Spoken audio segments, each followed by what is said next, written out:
Vamos lá, abra um livro, Aprender Sempre, na página 12. Observe a escrita correta das palavras. Tratou, perdeu, vamos realçar.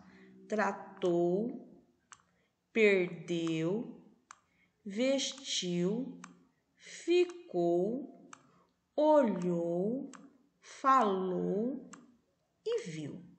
Todas essas palavras terminam em U e sempre precisa de alguém para vestir, para ficar, para olhar. Falou, por exemplo, ele falou com a menina.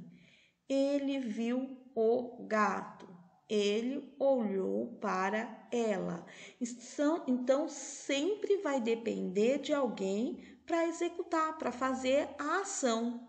E nós chamamos essas palavras de verbo. Por quê? Porque são palavras indicadas para fazer o quê? São palavras usadas para indicar uma ação. Então, por exemplo, o menino estudou bastante para a prova.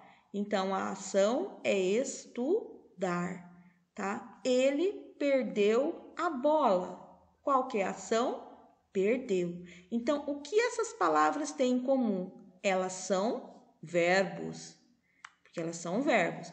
Qual é a diferença entre abriu com U e abriu com L? Nós estamos vendo que o abriu termina em U. Então, nós aprendemos na aula, na atividade anterior, que toda palavra que termina com U é um verbo, é uma ação. É a ação de abrir, né? Abriu a porta, abriu a janela, ela abriu a janela, é uma ação. A ação do quê? De abrir. E abril com L é o mês do ano. Então, quando eu falo assim, Pedro abriu a janela, a ação que o Pedro fez foi de abrir a janela. E abril com L é um mês do ano, indica o mês do ano. Então, com o seu professor, vamos escrever agora a regra ortográfica a partir do que foi estudado. Então, os verbos terminam com a letra U, que nós aprendemos que os verbos terminam com a letra U. Então, as palavras que terminam com a letra U são o quê? São verbos. E verbos são o quê? Uma ação que depende sempre de alguém para fazer, para executar. Releia A Fiandeira Preguiçosa e escreva mais 5 versos que terminam com a letra U.